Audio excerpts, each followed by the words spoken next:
The title of my book is Van dode mannen win je niet. It's in Dutch. And if you translate it, you could say dead men always win. And I thought up a hook line for this story.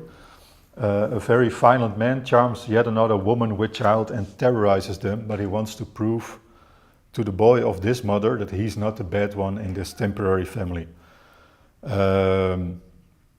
And with this story, I'm digging through the proverbial gold mine. It's an autobiographical story.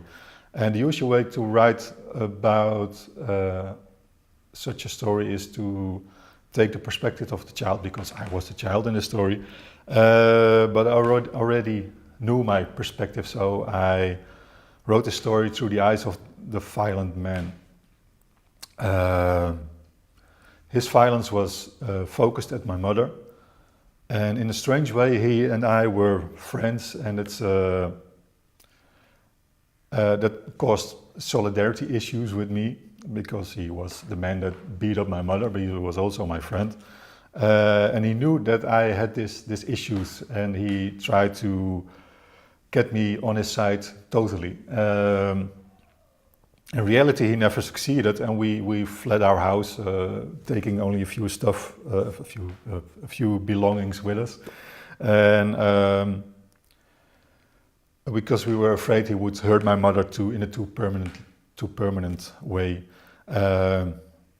In the story I wrote, the woman and the child also flee, but the man keeps on trying to convince the boy by telling his story to him.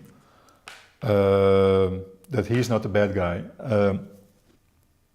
and it's getting clear that the boy definitely chose the side of his mother, but he keeps on trying with telling his story. And I wanted to write the story from his perspective, to make the reader an accomplice of this man, to let the reader be part of his ideas and thoughts.